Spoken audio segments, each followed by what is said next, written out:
여러분 반갑습니다. 예. 어떻게 교회 나오시니까 좋으시죠? 네, 저도 어제 저녁에 잠을 잤는데 교회 나올 생각에 좀 잠이 잘 안 오더라고요.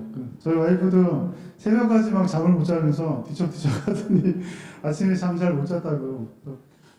자, 뭐 영상 예배도 뭐 잘 좋고 좋지만 그래도 나와서 이렇게 얼굴 보고 서로 찬양하고 예배하는 것이 더 복되고 좋은 것 같아요. 그래서 오늘 나오신 여러분 환영하고.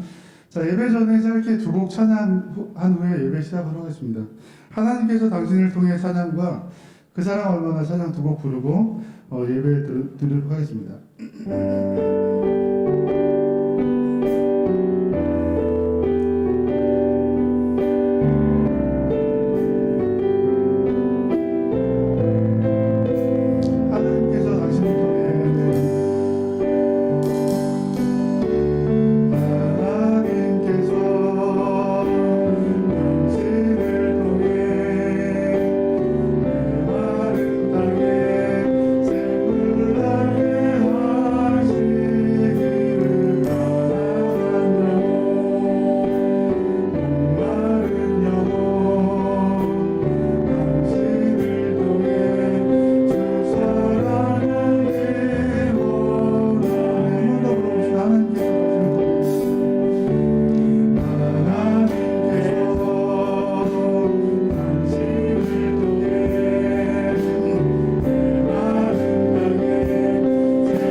시작과 끝에 은혜를 부어 주시옵소서. 예수님의 이름으로 기도하옵나이다. 아멘. 반갑습니다, 여러분. 자리가 아마 이 스티커 붙여 있는 자리에 좀 찾아서 앉아주시고 조금 부족할 수 있는데 지금 혹시 이제 이후에 오시는 분들은 2층 위쪽으로 좀 안내해 주시면 더 감사하겠고요. 예, 그렇게 앉아주시면 감사하겠습니다.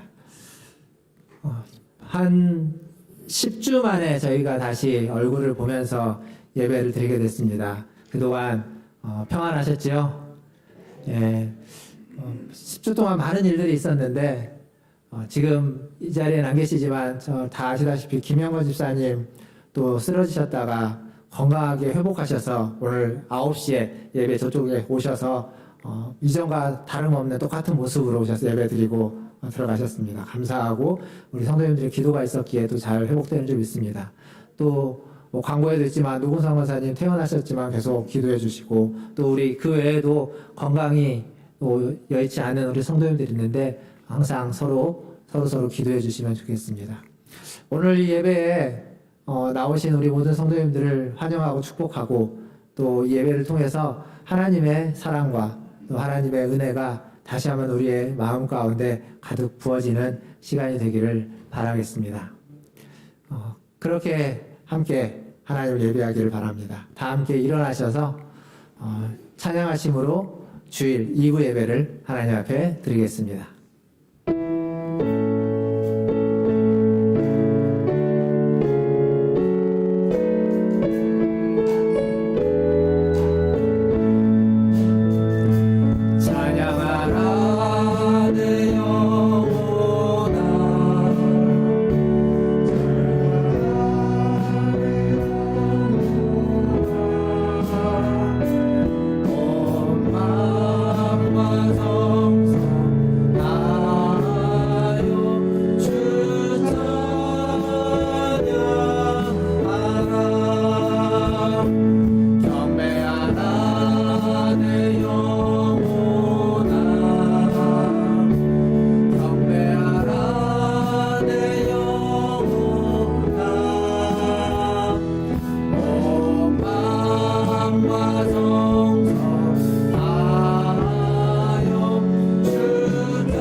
여호와를 즐거워하라. 찬송은 정직한 자들이 마땅히 할 바로다. 아멘.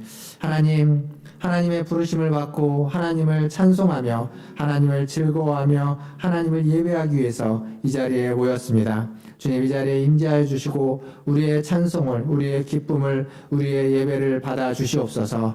또한 우리에게 은혜를 베풀어 주시고 우리도 기뻐하고 즐거워하며 은혜 충만한 시간 되게 하여 주시옵소서. 감사하며 예수님의 이름으로 기도하옵나이다. 아멘. 다 함께 사도신경으로 신앙 고백하겠습니다. 전능하사 천지를 만드신 하나님 아버지를 내가 믿사오며 그 외아들 우리 주 예수 그리스도를 믿사오니 이는 성령으로 잉태하사 동정녀 마리아에게 나시고 본디오 빌라도에게 고난을 받으사 십자가에 못 박혀 죽으시고 장사한 지 사흘 만에 죽은 자 가운데서 다시 살아나시며 하늘에 오르사 전능하신 하나님 우편에 앉아 계시다가 저리로서 산자와 죽은 자를 심판하러 오시리라. 성령을 믿사오며 거룩한 공회와 성도가 서로 교통하는 것과 죄를 사하여 주시는 것과 몸이 다시 사는 것과 영원히 사는 것을 믿사옵나이다. 아멘. 다 함께 앉으셔서 찬양하시겠습니다. 찬양하신 후에 김춘석 장로님 나오셔서 기도해 주시겠습니다.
거룩하신 하나님 아버지, 오늘도 하나님을 만날 수 있는 거룩한 주일을 허락하신 하나님 아버지께 감사함을 드립니다. 오늘도 사는 성도들이 마음을 모아 하나님 앞에 예배를 드립니다. 우리들의 예배를 받아 주시옵소서. 한동안 사는 성도들의 얼굴을 뵙지 못하다가 이렇게 얼굴을 마주하며 예배 드리게 됨을 진심으로 감사함을 드립니다. 힘들고 어려운 시기를 지나는 동안 하나님의 도우심에 진심으로 감사함을 드립니다. 아버지 하나님, 나태하며 게으르지 않도록 도와주시옵소서. 하나님의 자녀로서 불평하며 짜증내지 않도록 도와주시옵소서. 연약하여 같은 죄를 반복하여 짓는 죄를 용서하여 주시옵소서. 사는 목사님을 시간에 강단에 세우시고 귀한 하나님의 말씀을 대안하실진데 그 입술에 성령이 함께 하시고 사는 성들의 마음을 감동하게 하옵시고 그 말씀대로 실행하며 살아갈 수 있는 은혜를 베풀어 주시옵소서. 사랑의 하나님, 너는 내 것이며 내 이름을 내 손바닥에 새겼다고 말씀하시는 하나님, 올 한 해 우리 하나님 사랑의 밧줄로 꽁꽁 묶여 하나님과 동행하는 삶을 살게 하시고 우리 스스로 사랑의 밧줄을 끊는 일이 없게 하여 주시옵소서. 사랑의 하나님, 사랑하는 교회를 기억하여 주시옵기만을 간절히 빌고 원합니다. 코로나19로 말미암아 성전에 나오지 못하면서 교회가 너무나도 연약하여졌습니다. 우리 사는 성들의 마음을 감찰하여 주시옵시고 더욱더 힘을 내게 하시고 모에게 힘쓸 수 있도록 도와주시옵소서. 사랑의 하나님 아버지, 사는 가정에 사는 성도들의 가정을 지켜주시옵소서. 늘 하나님을 사랑이 넘치게 하옵시고 올 한 해 하나님 앞에서 소원하며 바라는 모든 것들이 주 안에서 다 이루어지도록 축복하여 주옵소서.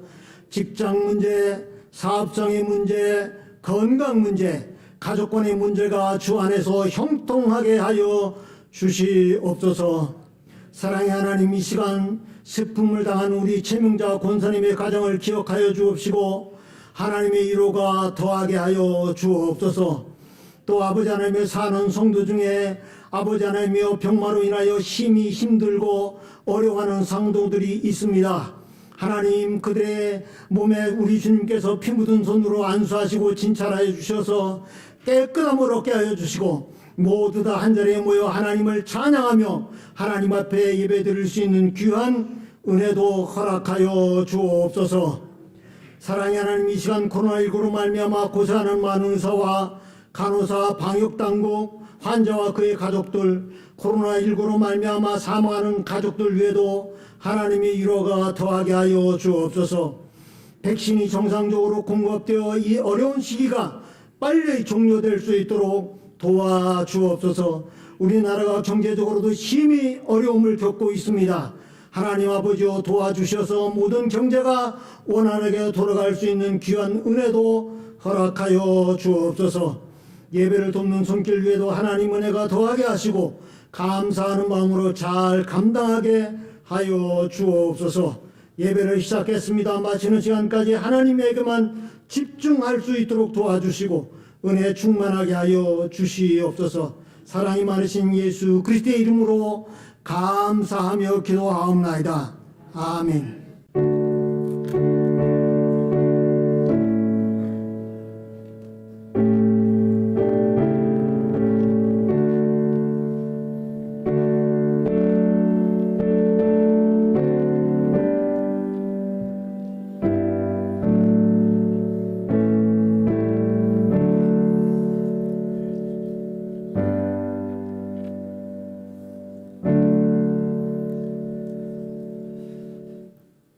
교회 소식 전해드리겠습니다.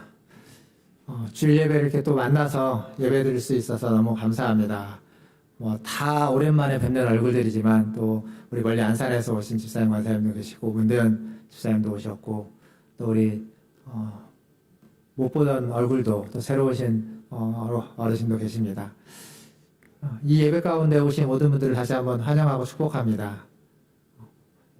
오늘 새로 오신 우리 분들은 예배를 마치고 저를 잠깐 만나시면 좋은데 오늘 공동회의가 있어서 좀 기다렸다 만날 수 있으면 좋겠고 오늘 예배 후에 또 공동회의로 모이겠습니다. 지난번에 광고 드린 것처럼 교회에 이제 2020년도 결산 그리고 2021년도 또 예산에 대한 통과를 해야 돼서 공동회의에 또 많이 참여해 주시면 감사하겠습니다.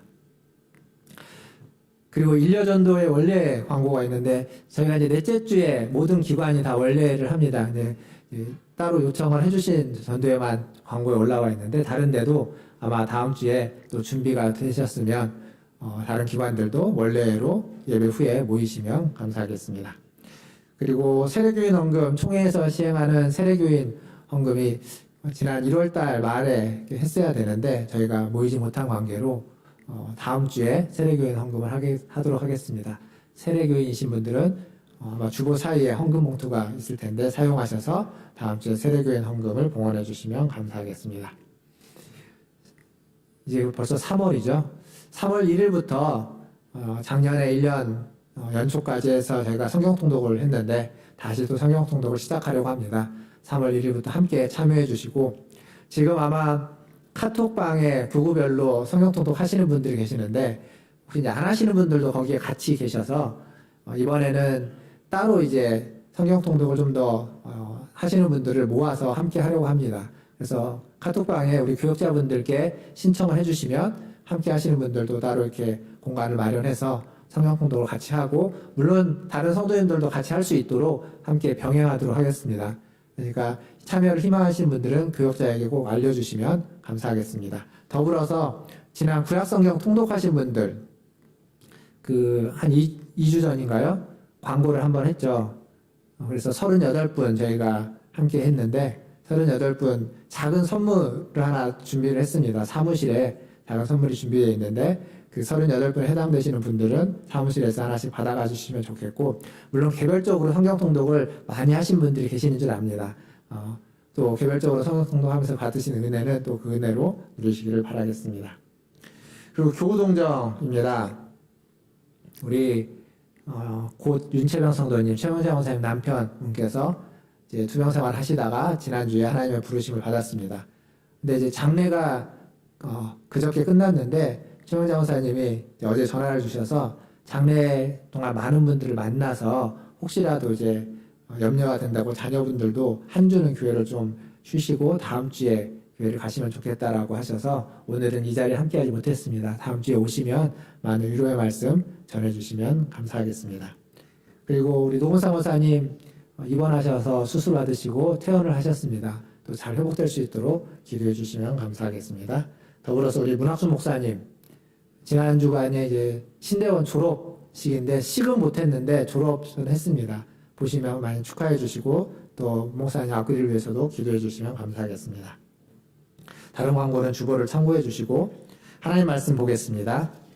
오늘 우리에게 주시는 하나님 말씀은 로마서 7장 1절에서 6절까지 말씀입니다. 로마서 7장 1절에서 6절까지 말씀.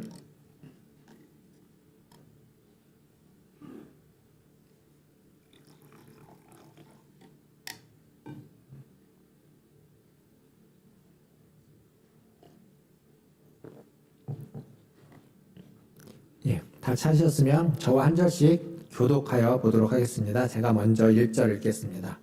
형제들아 내가 법 아는 자들에게 말하노니 너희는 그 법이 사람이 살 동안만 그를 주관하는 줄 알지 못하느냐.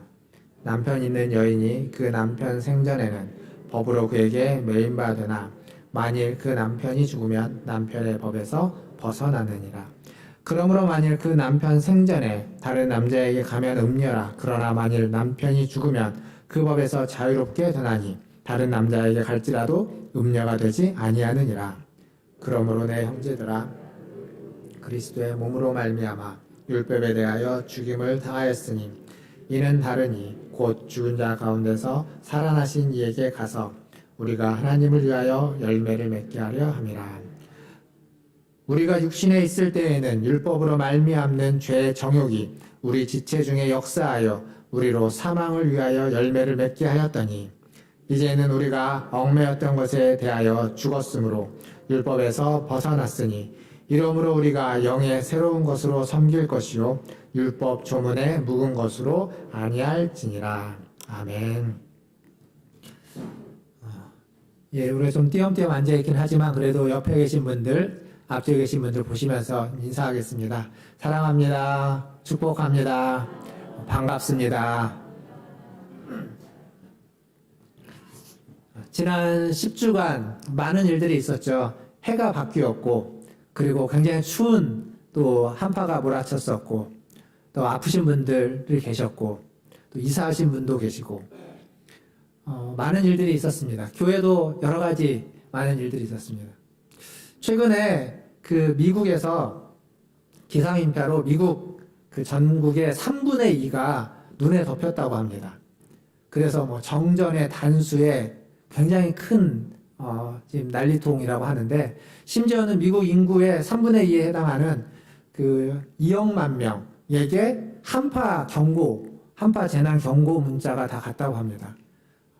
근데 왜 이런 한파가 갑자기 몰아쳤느냐라고 이제 이야기하는 걸 좀 뉴스에서 들었는데, 그 북극에 있는 차가운 기온이 있는데 그 냉기가 제트기류라는 것이 막고 있어서 제트기류 때문에 밑으로 못 내려온다고 합니다.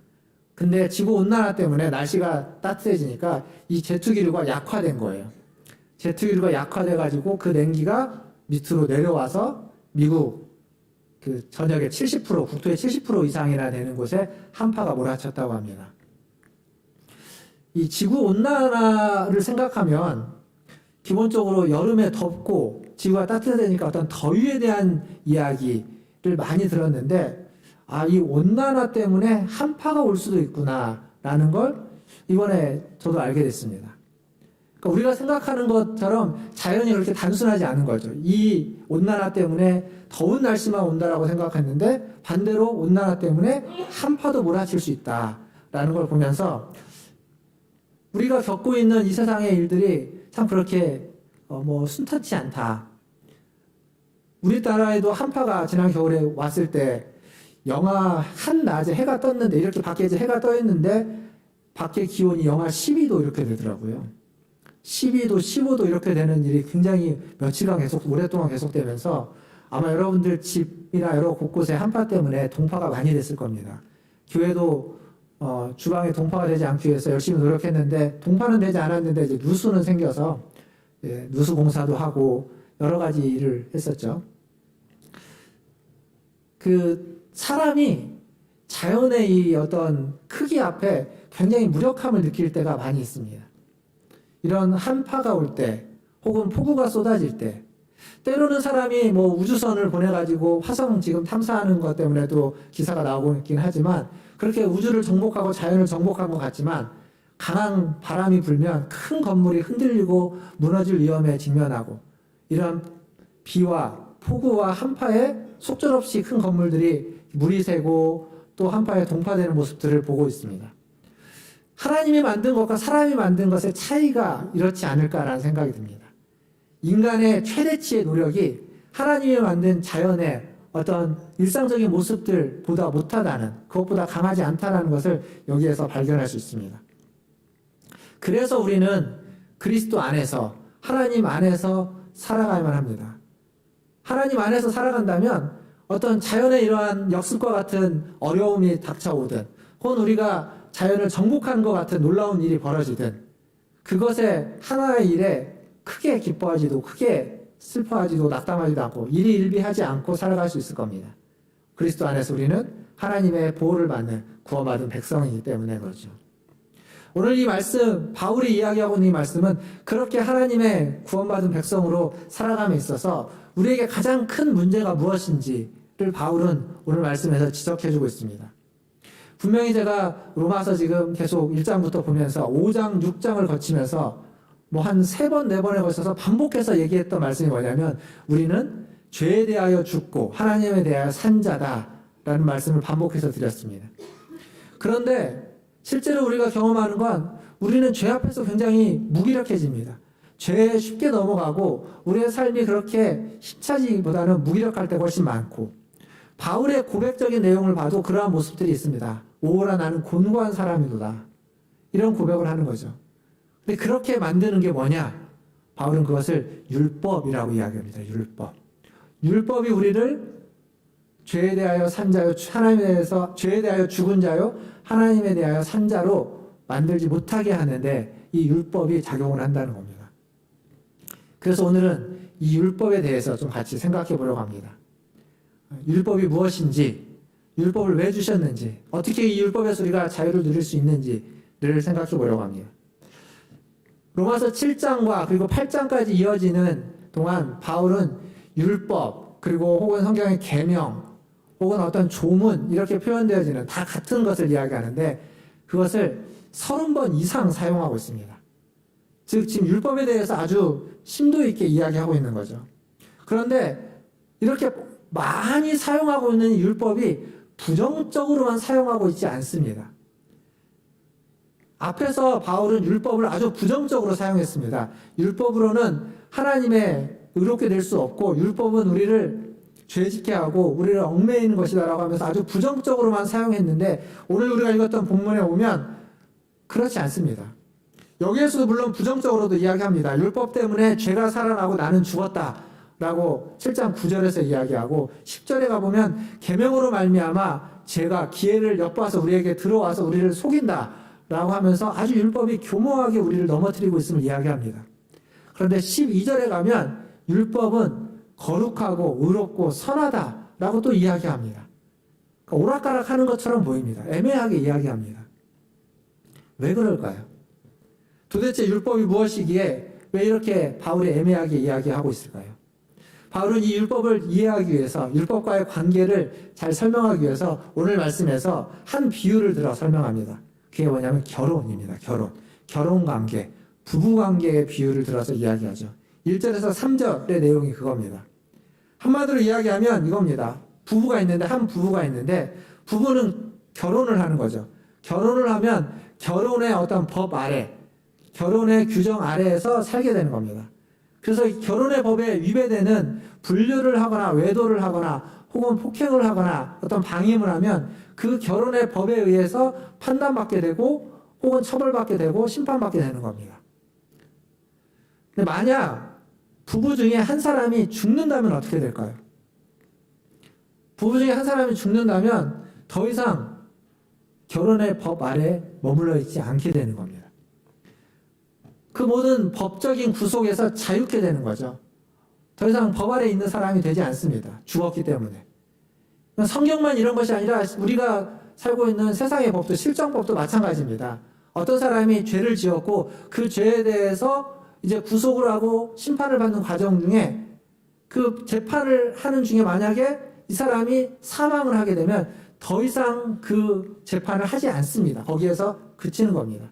그 법 아래에서 구속하지 않습니다. 그러니까 법은 사람이 살아있을 동안만 능력이 있습니다. 힘이 있고 영향력이 있습니다.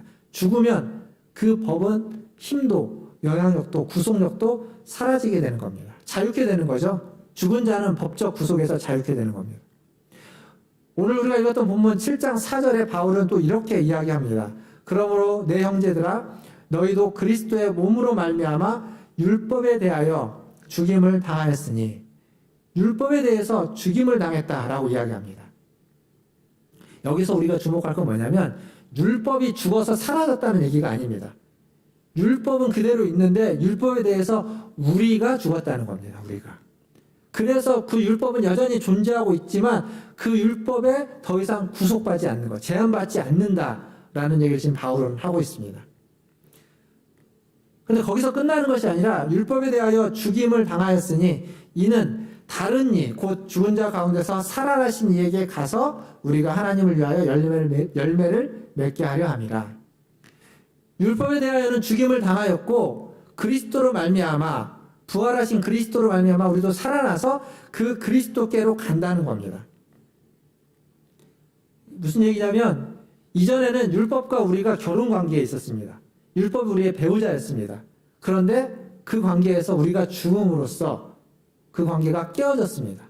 더 이상 그 율법의 구속을 받지 않는 거예요.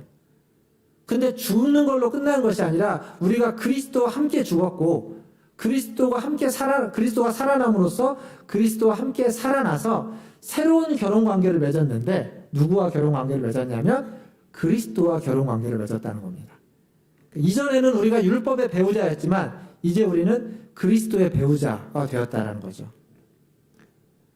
새로운 남편이 생긴 겁니다. 성경에 있는 표현대로 하면 새로운 남편. 그러니까 결혼 관계는 여전히 지속되고 있다는 겁니다. 이전에는 정령으로 말미암아 우리의 육신을 따라 정령으로 말미암아 사망의 열매를 맺는 율법과 결혼 관계를 맺고 있었다면 이제 그리스도와 함께 죽고 부활함으로 말미암아 이제는 성령으로서 새 영으로 말미암아 새로운 힘을 가지고 하나님의 열매를 맺는 하나님을 위하여 열매를 맺는 그리스도와 결혼 관계, 그리스도와 배우자 관계를 맺는 자가 되었다라는 게 바로 오늘 이 얘기의 비유입니다. 결혼 관계가 여전히 있다는 거죠. 결혼하면 뭐가 달라지죠? 결혼 생활을 너무 오래 하셔서 잘 모르겠지만 결혼하면 달라지는 게 많습니다. 결혼하게 되면 우리가 삶에 굉장히 많은 게 달라지는데 혼자 있을 때 자유가 사라지는 거죠. 혼자 있을 때 자기 마음대로 했던 자유로운 시간도 공간도 사라지게 되는 겁니다. 독립적으로 내가 해왔던 것들을 상당 부분 포기해야만 합니다. 만약 그걸 포기하지 못하면 그 결혼 관계는 원만할 수가 없습니다. 독립적으로 결혼했는데도 독립적으로 살고 싶고 결혼했는데도 내가 하고 싶은 대로 다 하고 싶다면 결혼 관계가 원만할 수 없습니다. 또한 결혼에는 어떠한 의무도 있고 구속하는 내용도 있죠. 근데 의무도 행하고 싶지 않고 구속도 받고 싶지 않으면 결혼 관계가 원만히 지속될 수 없습니다. 물론 이런 것만 있는 거 아닙니다. 결혼은 아주 좋은 것들도 많이 있습니다. 혼자 살 때 누릴 수 없었던 친밀함, 용납함, 그리고 안정감 이런 것들을 결혼해서 누릴 수 있습니다. 뿐만 아니라 내가 사랑하는 배우자에게 어떤 소망이 있고 갈망이 있고 원함이 있다면 그 소망과 갈망과 원함을 들어주고 채워줌으로써 주어지는 기쁨, 이 엄청난 기쁨을 결혼관계에서만 누릴 수 있습니다. 배우자의 소원에 맞게끔 또 나의 삶을 바꿔가고 나를 바꿔가고 있는 그 변화의 모습을 통해서 또한 기쁨을 함께 누릴 수도 있습니다. 결혼 생활을 오래 하신 우리 성도님들이 훨씬 더 많으신데 지금 여러분의 결혼 관계는, 부부 관계는 어떠십니까? 너무 오랫동안 같이 살아서 이제는 정으로 살거나 그냥 무미건조한 삶을 살고 있지는 않으십니까? 근데 그래서는 안 되죠. 아무리 오래 살았어도 결혼에는 서로 간에 의무를 다하는 것과 용납하는 것과 안정감과 그리고 친밀함이 있어야 됩니다. 배우자에게 영향을 받고 배우자를 생각하며 자신을 바꾸는 일에는 끊임이 없어야만 합니다. 이게 실제로는 우리의 결혼 관계뿐만 아니라 주님과의 그리스도와의 결혼 관계도 마찬가지입니다. 신앙생활을 한 지 오래되셨죠? 수십 년 되셨습니다. 신앙생활을 한 지 오래되었기 때문에 신앙생활이 이제 습관으로 전락해버렸다면 결혼 관계에 그 친밀함이 없다면 코로나19 때문에 이렇게 어렵게 신앙생활을 하고 있는 이때 우리의 신앙은 옅어질 수밖에 없습니다. 우리의 신앙이 이 자리에 와서 예배드리는 것으로 이거 너무도 소중하고 너무도 귀한 것이지만 이것이 우리의 신앙의 전부이거나 요체가 되면 그러면 함께 모여서 예배드리지 못하는 때가 되면 지난 10주간 그랬었죠. 지난 10주간이 아니라 작년을 회상해 보면 작년에도 한 2달 정도씩 2번 더 그랬습니다. 그러니까 한 해 동안 한 3개월 이상 3, 4개월 정도 우리가 함께 이 자리에 모여서 예배드리지 못했습니다. 그렇게 되면 우리의 신앙은 어떻게 될까요? 우리의 신앙이 우리의 마음과 기분과 감정에 의해서 조정된다면, 움직여진다면 내 마음이 상하고 내가 누군가로부터 상처받고 내가 마음에 들지 않는 사람이 있으면 그러면 우리의 신앙은 멀어지게 됩니다. 주님으로부터 멀어지게 되는 겁니다. 하지만 우리의 신앙의 요체가 그리스도와의 결혼 관계라면 우리의 신앙의 요체가 그리스도와 우리와의 그런 친밀한 부부관계와 같은 친밀한 관계에 있다면 모이느냐 모이지 않느냐는 별로 중요하지 않습니다. 심지어 모이지 못할 때 훨씬 더 간절해지게 됩니다. 생각해 보십시오. 내가 사랑하는 사람입니다. 정말 너무 사랑해서 맨날 함께 있고 싶은 사람인데 함께 못 있습니다. 보고 싶은데 잘 못 봅니다. 그럼 어떻게 되죠? 사랑이 식나요? 아닙니다. 더 애틋해지죠. 봐도 또 보고 싶고 보지 못하니까 보고 싶은 갈망이 우리 가운데서 가득 차게 되는 겁니다. 더 사랑이 깊어지고 더 애틋해지게 되는 겁니다. 신앙도 마찬가지입니다. 우리가 그리스도와의 친밀한 결혼관계에 있다면 그것이 우리에게 신앙의 요체이고 핵심이라면 보고 싶어도 또 보고 싶고 예배드리고 싶어도 또 예배드리고 싶고 보지 못하니까 더 만나고 싶어서 더 갈망하고 싶어서 집에 있으면서도 그 영상 예배 드릴 때에도 한 번 예배 드리고 또 두 번 예배 드리고 세 번 예배 드리고 보고 싶으니까 성경을 펴서 읽고 또 보는 겁니다. 그래서 더 어려운 때이지만 더 신앙이 돈독해지고 더 깊어지게 되는 건 그리스도와의 친밀한 관계에 있을 때입니다. 뿐만 아니라 그 친밀한 관계 속에 있으면 그리스도가 원하고 소망하는 것, 그리스도가 갈망하고 그리스도가 원하는 그것을 따라서 그것이 무엇인지 발견하고 그것에 순종하려고 애쓰게 되는 거죠. 그리스도가 기뻐하는 것을 나의 기쁨으로 여기고 그걸 위해서 살아가게 되는 겁니다. 사랑하는 성도 여러분, 여기 계신 저와 여러분 모두가 이렇게 그리스도와 더욱 친밀한 부부의 관계 가운데서 믿음의 생활을, 신앙생활을 해 나가시기를 주님의 이름으로 축원드립니다. 그렇다면 그리스도인은 율법 아래 있지 않고 그리스도 안에 있는데 그럼 이 율법은 왜 주어진 걸까요? 지금 이 율법은 아무런 의미가 없고 그냥 폐기 처분해도 되는 걸까요? 오늘 바울은 분명히 12절에 이렇게 얘기했습니다. 이로 보건대 율법은 거룩하고 계명도 거룩하고 의로우며 선하도다. 율법은 본래 거룩하고 의롭고 선하다고 이야기합니다. 근데 죄가 들어오면서 그 거룩하고 선하고 의로운 율법을 이렇게 왜곡시키고 변질되게 사용해서 그 율법 때문에 우리가 죄의 종이 되어버립니다.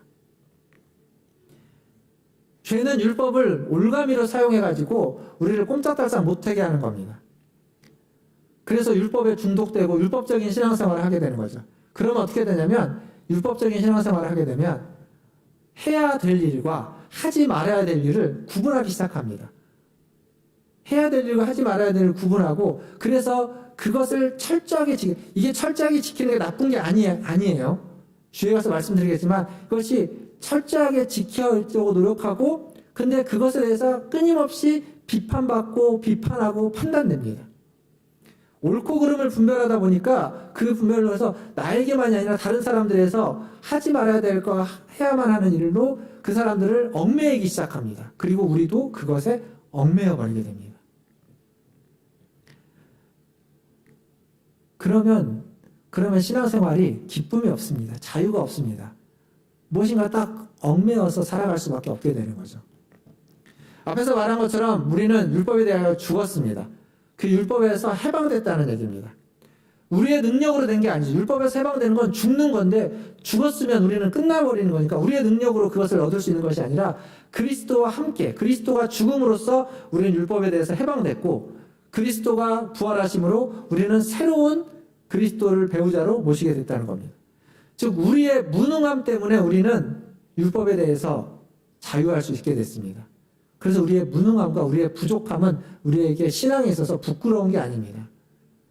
우리의 신앙이 남들보다 좀 좋지 않고 나는 기도도 잘 못하고 말씀도 잘 모르고 신앙생활을 헌신도 많이 못하는 것 그것이 우리의 신앙에서 전혀 부끄러운 게 아닙니다. 왜냐하면 그것 때문에 우리는 그리스도를 찾게 되고 그것 때문에 우리에게 그리스도가 더 필요하다는 걸 알게 되고 그것 때문에 우리는 그리스도께 더 가까이 갈 수 있는 친밀할 수 있는 디딤돌이 되기 때문에 그렇습니다. 무능함은 부족함은 우리의 신앙 믿음 없음은 그리스도께 가는 디딤돌이라는 사실을 꼭 기억하십시오. 그게 그리스도께 가는 길이고 그리스도를 높이는 길입니다. 어쨌거나 이렇게 그리스도께 나아감에 있어서 우리가 그리스도께 가까이 갈 때 우리에게 주어진 자유는 우리는 그 주어진 자유로 믿음의 순종 믿음의 순종이라는 말을 로마서 앞부분에 시작할 때 첫 번째가 두 번째인가에 제가 말씀드렸습니다. 믿음의 순종. 그리고 그것이 로마서 맨 뒤에도 나온다라고 해서 로마서의 시작과 끝이 믿음의 순종이라고 말씀드렸습니다.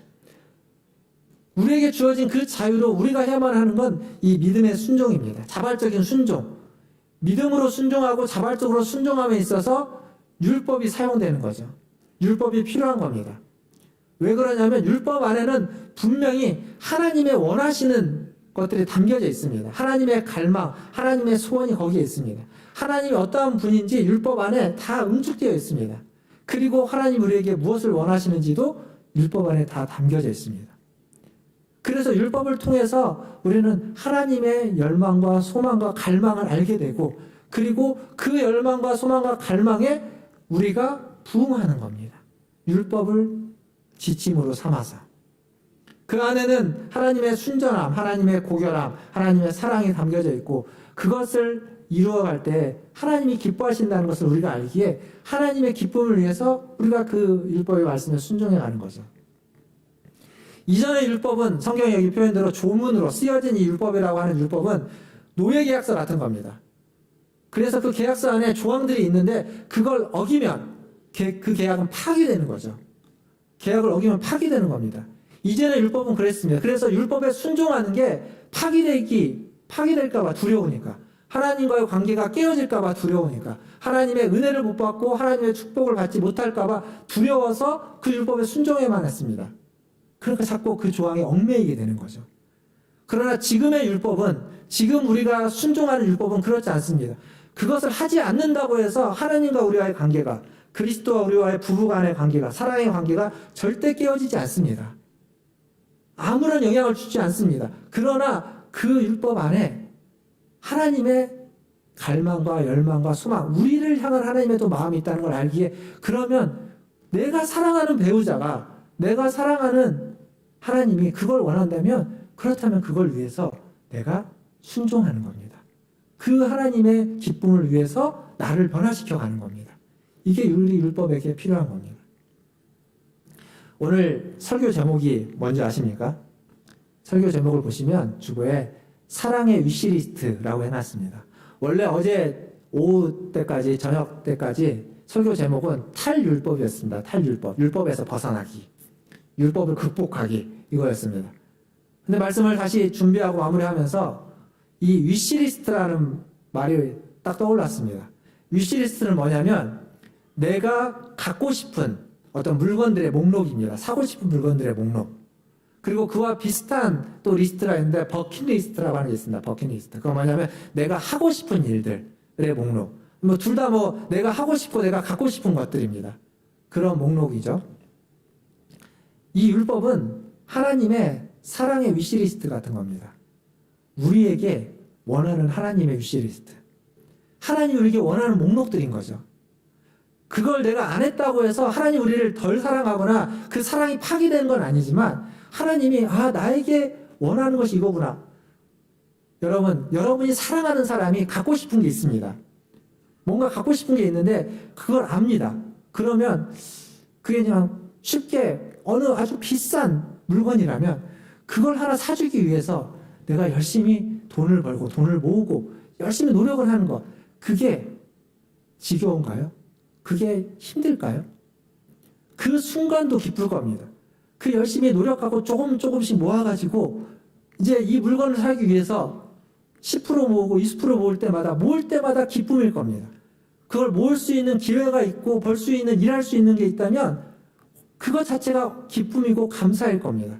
그리고 그렇게 모아가지고 그 갖고 싶은 걸 사랑하는 사람에게 사줬다면, 사랑하는 사람도 기쁨이 크겠지만 그걸 사줬을 때 그 기쁨은 더 클 겁니다. 이게 위시리스트를 해주는 사람들의 관계에서 일어나는 일인데, 하나님과 관계도 똑같다는 겁니다. 하나님의 위시리스트를 이루기 위해서, 그것을 성취해가기 위해서, 그것을 순종하기 위한 우리의 노력들, 우리의 애씀들, 그걸 보는 하나님이 얼마나 기뻐하실까요? 그리고 그거 하나하나를 성취해가면서 하나님이 원하시는 데까지 도달했을 때 그 기쁨은 하나님도 기뻐하시겠지만 우리에게도 그 기쁨은 엄청난 큰 기쁨일 겁니다. 율법이 그렇다는 겁니다. 율법이. 그리스도와의 부부관계 안에서 그 친밀한 관계 안에 있을 때 이거 안 해도, 이걸 못했다고 노력해서 하는데 하다가 잘 안 됩니다. 안 돼서 실패해버립니다. 망쳐버립니다. 거기까지 도달을 못합니다. 그렇다고 관계가 깨질까요? 안 깨집니다. 그 노력이 너무 고마운 거죠. 실패했지만, 성공하지 못했지만, 변화가 안 됐지만, 변화하려고 애쓰고 노력한 것만으로도 여러분의 사랑하는 사람이 그렇게 했다면 그 모습으로도 충분히 받은 것 이상으로 기뻐하고 감사할 겁니다. 하나님 우리에게 그런 걸 원하신다는 겁니다. 율법은, 그리스도 안에서 살아가는 우리에게 율법은 바로 그 사랑의 위시리스트입니다. 그래서 율법에 순종하는 것, 자발적으로 믿음으로 순종하는 것은 그 순종 자체가 기쁨이, 그것이 이루어지느냐 이루어지지 않느냐를 떠나서 그것 자체가 기쁨이 되고 자체가 감사가 되고, 그리고 그것은 하나님께도 그리고 우리에게도 더불어 큰 축복이 된다는 사실입니다. 사랑하는 성도 여러분, 이 사랑의 위시리스트 같은 말씀, 율법, 계명에 순종해 가시는 저와 여러분 되기를 주님의 이름으로 축원드립니다. 말씀을 마무리해 보겠습니다. 사사기에 보면 기드온이 나옵니다. 기드온. 기드온 하면은 300용사, 우리가 이렇게 알고 있죠. 기드온의 300용사는 어떻게 나왔냐면 미디안이라는 나라에서 14만 5천 명의 대군을 이끌고 이스라엘을 침공합니다. 그때 기드온이 이스라엘 사람들에서 싸울 수 있는 사람들을, 군인들을 모집합니다. 몇 명을 모집하냐면 3만 5천 명을 모집합니다. 14만 5천 명과 3만 5천 명은 일단 수적으로 전쟁이 안 됩니다. 필패입니다. 필패. 근데 하나님이 뭐라고 하시냐면 기드온에게 3만 5천 명 너무 많다고 합니다. 그래서 두려운 사람들은 다 돌려보내라고 합니다. 무서워하는 사람 다 돌려보내라고 하니까 다 돌아가고 몇 명이 남냐면 10,000명이 남습니다. 3만 5천 명으로도 필패인데 10,000명으로 14만 5천 명과 어떻게 싸워서 이기겠습니까? 기드온 입장에서 보면 이게 안 되는 거거든요. 근데 하나님이 그 10,000명도 또 많다고 하는 겁니다. 그래서 물 떠먹는 모습을 보면서 몇 명을 돌려보내냐면 9,700명을 돌려보냅니다.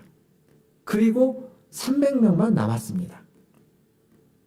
하나님이 수적인 감각이 너무 없는 겁니다. 14만 4천 명과 300명. 이게 비교할 수 없는 수인데, 그렇다고 성경에 하나님 무슨 최신식 무기를 주거나 최신식 전쟁의 전략을 알려주지도 않습니다.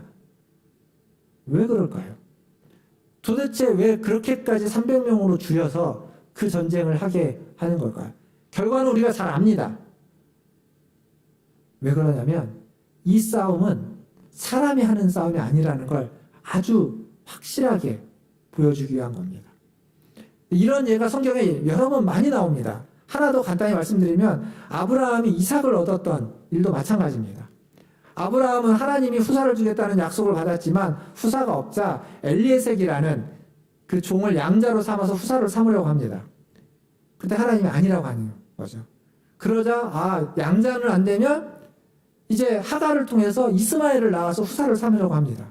근데 그 이스마엘도 하나님이 아니라고 하는 겁니다.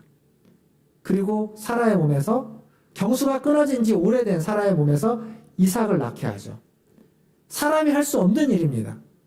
불가능한 일을 하나님이 하게 하면서 이건 사람이 한 일이 아니라는 걸 알려주는 거죠. 하나님은 사람에게 율법을 주셨습니다. 그 율법을 사람이 스스로 율법을 통해서 무엇인가를 이루려고 하다 보면 반드시 우리는 그 율법의 종이 되어버리고 맙니다. 우리가 할 수 있는 일이 아닙니다. 그 일은.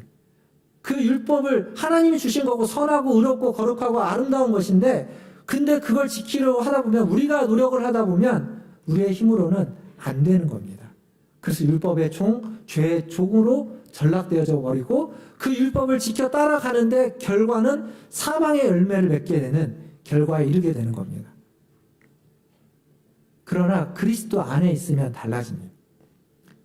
그 율법에 대하여는 죽고, 그 사망의 열매를 맺게 하는 율법에 대하여는 죽고 그리스도와 결혼한 배우자가 되면, 그리스도의 배우자로서 우리에게 율법은 그리스도의 갈망과 소망과 원하심이 담겨져 있는 위시리스트가 되어서 그것을 하느냐 안 하느냐, 그것을 이루어냈느냐 안 냈느냐가 중요한 것이 아니라 그것을 알고 그것을 이루려고 하는 우리의 마음과 행동, 모든 것이 다 기쁨이 되고 감사가 되고 하나님께 영광이 되는 겁니다.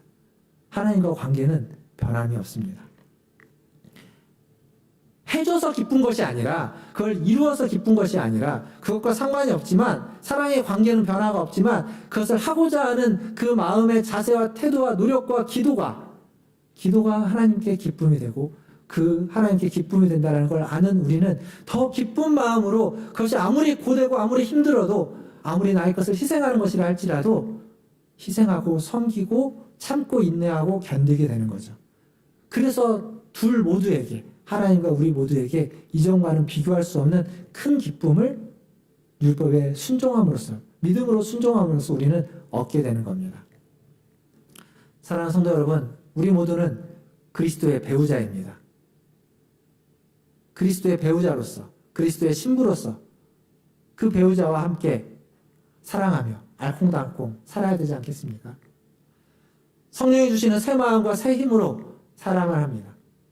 쓰여진 율법, 우리를 얽매이고 우리를 옥죄이는 그 율법에 순종하는 것이 아니라 우리에게 자유를 준 그 그리스도 안에서, 그 자유 가운데에서 하나님의 그 원하심이 담겨져 있는 그 원하심을 이해하고 파악하는 그 지침으로서의 율법에 순종하면서 거룩함에 이르는 사랑의 열매를, 하나님이 기뻐하시는 열매를 맺는 삶을 살아가시기를 주님의 이름으로 축원드립니다.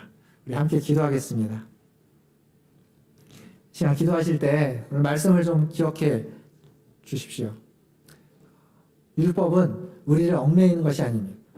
혹시 어떤 율법에 얽매여 있다면 그 율법으로부터 자유하기를 기도하시고, 그 율법의 말씀에 자발적으로 믿음으로 순종하면서 하나님이 기뻐하시는, 그리고 우리도 그것이 기쁨이 되는 그러한 율법의 순종에 이르를 수 있도록 그리스도의 신부로서, 그리스도의 배우자로서 사랑하는 우리가 되게 해달라고 기도하시기를 바라겠습니다. 더불어서 우리의 교회가, 또 우리 문화선제일교회가, 또 이 코로나 시대에 전 세계의 모든 교회들이 그리스도의 배우자로서 하나님이 기뻐하는 모습으로 회복되어 갈 수 있기를 위해서 우리 같이 한 목소리로 잠깐 기도하며 나가겠습니다. 기도하겠습니다. 하나님, 시간 하나님의 은혜를 구합니다. 하나님께서 주신 이 말씀을 그리스도의 배우자로서 사랑을 하시니 감사합니다.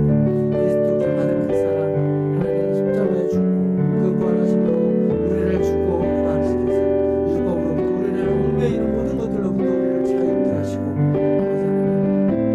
그리스도를 기쁨으로 살게 해주시니 감사합니다. 그 하나님이 원하시는 삶을 살게 해주시고, 우리의 힘으로 하나님 것을 이뤄갈 수 없기에 성령의 새 힘과 성령의 하나님 마음과 성령의 은혜가 필요한, 성령의 인도하심이 필요합니다.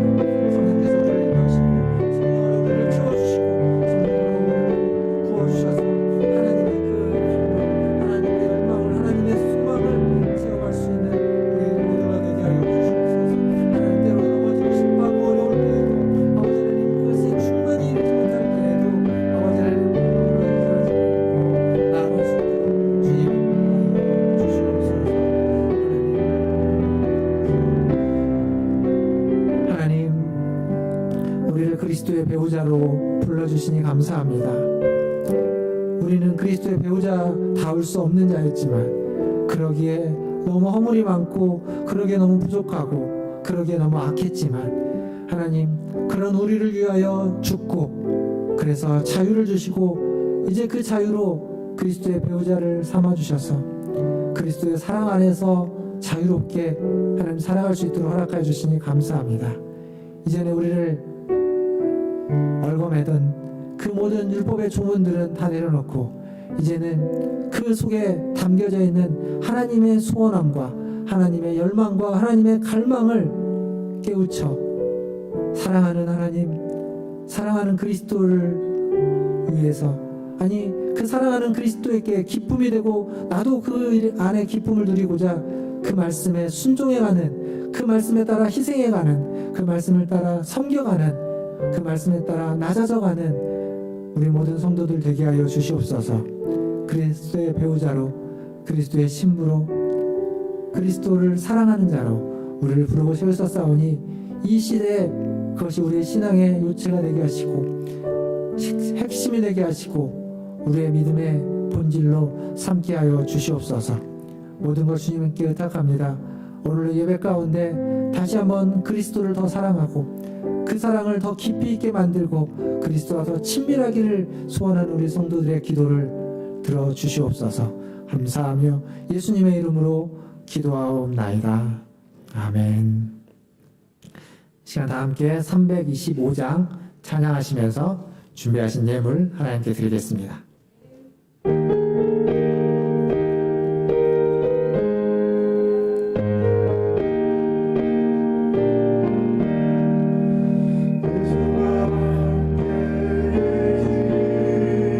시험이 오나 겁없네 기쁨의 근원 되시는 예수를 위해 삽시다. 섬기며 언제나 주를 기리고 그 사랑 안에 살면서 딴 길로 가지 맙시다. 이 세상 사는 동안에 주 이름 전파하면서 무한한 복락 주시는 예수를 위해 삽시다.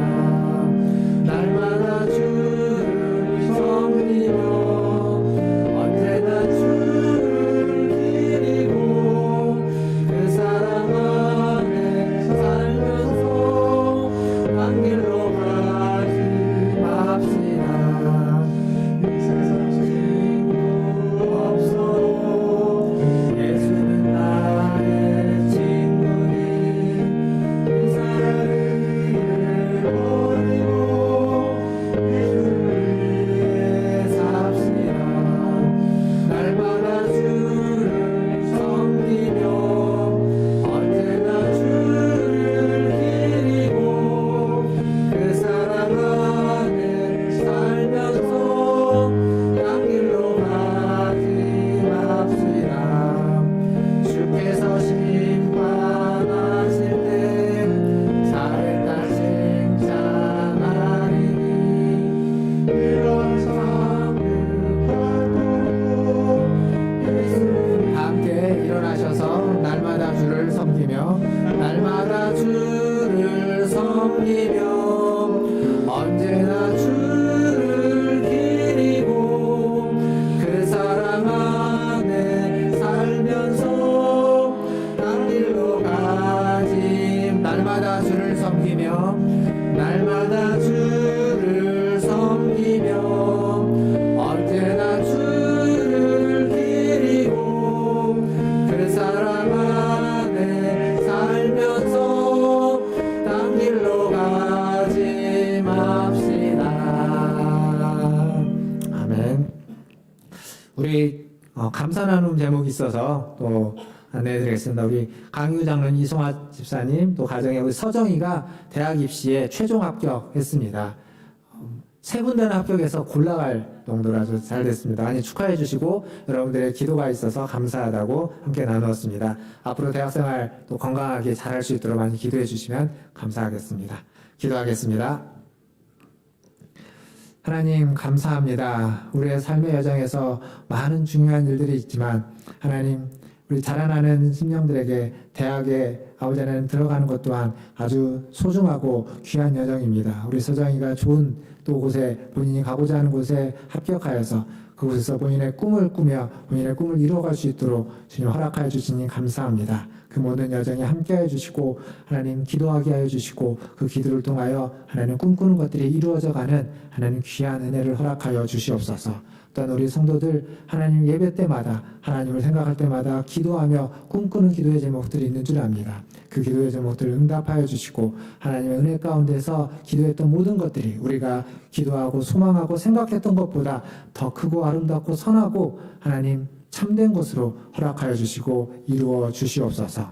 오늘 예배 가운데 빈손으로 오지 않고 하나님 앞에 귀한 예물을 하나님 구별하여 드리게 하시니 감사합니다. 이 예물이 쓰이는 곳마다 하나님의 소원이, 하나님의 열망과 갈망에 하나님 그 리스트들이 알려지게 하시고, 하나님 그 알려진 것들이 하나님 순종함으로, 자발적인 믿음의 순종으로 열매 맺는 은혜가 있게 하여 주시옵소서.